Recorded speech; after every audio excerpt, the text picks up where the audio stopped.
का सिला हूँ। और इसमें 5 कंट्री से मैं जाने वाली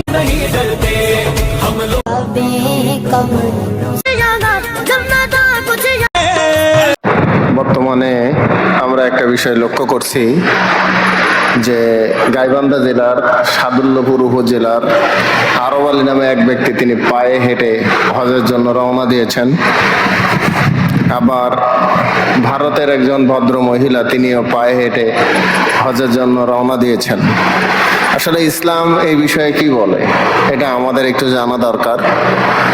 আল্লাহ রাব্বুল আলামিন পবিত্র কোরআনুল কারীমের ভিতরে বলেছেন, ওয়ালিল্লাহি আলান নাসি হিজ্জুল বাইতা মান ইসতাতা ইলাইহি সাবিলা। ওই ব্যক্তি হজ ব্রত পালন করবে, তার উপর আল্লাহ তাআলা হজকে ফরজ করেছেন, যার যাতায়াত করার মতো অ্যাবিলিটি আছে, এই ব্যক্তির উপর আল্লাহ তাআলা হজ ফরজ করে দিয়েছেন। সম্মানিত হাজিরিন, হজ বলেন, নামাজ বলেন, রোজা বলেন, যে কোনো ইবাদত বলেন, এগুলো সব আল্লাহ রাব্বুল আলামিনের জন্য হওয়া লাগবে, এটা আমরা সবাই জানি। কিন্তু এখন আমাদের ভিতরে কি একটা টেন্ডেন্সি কাজ করছে জানি না, যে আমাদেরকে ভাইরাল হতে হবে, সারা বিশ্বের লোক আমাকে চিনবে। কিন্তু ইবাদত বন্দেগী শুধুমাত্র কেবলমাত্র আল্লাহর সন্তুষ্টির জন্য হতে হবে, ইখলাস থাকা লাগবে, একনিষ্ঠতা থাকা লাগবে।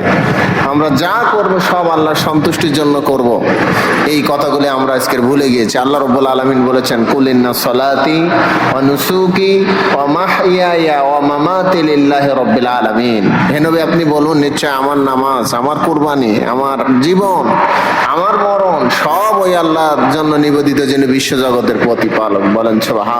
আপনার আমার জীবন, আপনার আমার মরণ, আপনার আমার ইবাদত বন্দেগী সব ওই আল্লাহর জন্য নিবেদিত হতে হবে। অন্য কোনো উদ্দেশ্য হলে আল্লাহ রাব্বুল আলামিনের কাছে ইবাদত গ্রহণযোগ্য হবে না। তাই সে হজ হোক, নামাজ হোক, রোজা হোক, দান সদকা যাই হোক না কেন।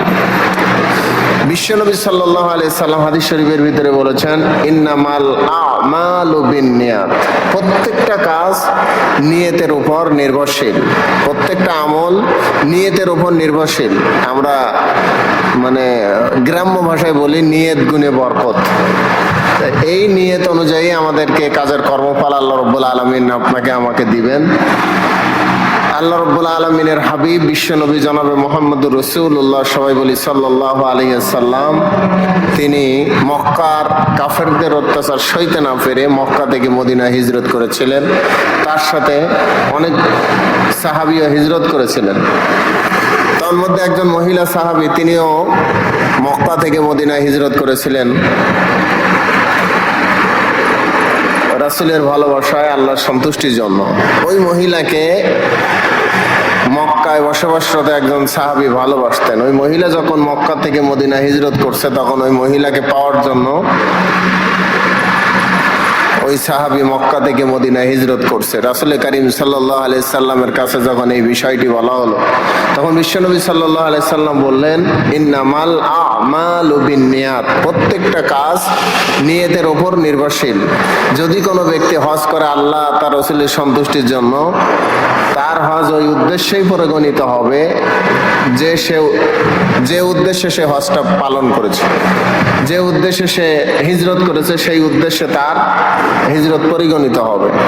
অপরদিকে যদি কেউ কোনো মহিলাকে বিয়ে করার জন্য বা মহিলাকে পাওয়ার জন্য হিজরত করে, তার হিজরত সেই উদ্দেশ্যেই পরিগণিত হবে যে উদ্দেশ্যে সে হিজরত করেছে। সম্মানিত হাজিরিন, আজকের আমরা দেখতেছি অনেক ভাইরা, রিসেন্টলি ভারতের যে আমাদের বোন, মুসলিম বোন, উনি যে হজ ব্রত পালনের জন্য পায়ে হেঁটে যাচ্ছেন, এর কোনো যৌক্তিকতা ইসলামে আছে বলে আমি মনে করি না। তার কারণ এখন আধুনিক যুগ, বিজ্ঞানের যুগ। বিজ্ঞান আবিষ্কার করেছে এরোপ্লেন। এই এরোপ্লেনের মাধ্যমে আপনি 6 ঘন্টা বাংলাদেশ থেকে সৌদি আরব এয়ারলাইন্স, ইউএস বাংলাদেশ বিমানে করে, আরাবিয়া এয়ারলাইন্সে করে আপনি 6 ঘন্টায় যেতে পারবেন। সেখানে দীর্ঘ 7-8 মাস 25 কিলো প্রতিদিন আপনার হাঁটা লাগবে। এই যে শরীরের শক্তি ক্ষয়, সময়ের অপচয়, অর্থের অপচয়, বিভিন্ন দেশ থেকে পাসপোর্ট নেওয়া, ভিসা নেওয়া একটা ঝামেলা। এগুলো কেন? এগুলো নিছক আমার মনে হয় লোক দেখানো ছাড়া আর কিছু না। আল্লাহ রাব্বুল আলামিন বলেছেন, আল্লাযীনা হুম ইউরাউন, যারা লোক দেখানোর জন্য কোনো আমল যদি করে এটা শিরকের অন্তর্ভুক্ত। এই ইবাদত বন্দিগি যদি লোক দেখানোর জন্য হয়, আল্লাহর কাছে ইবাদত বন্দিগির 4 মূল্য নাই।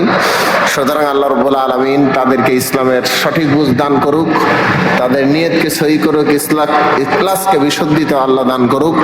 আল্লাহ যেন তাদের হজকে কবুল করেন, লোক দেখানো থেকে যেন মুক্ত করেন, ইখলাসকে যেন আল্লাহ তাদের পরিশুদ্ধ করে তাদের এই ইবাদতকে যেন আল্লাহ কবুল করে নেন। বলেন আমিন।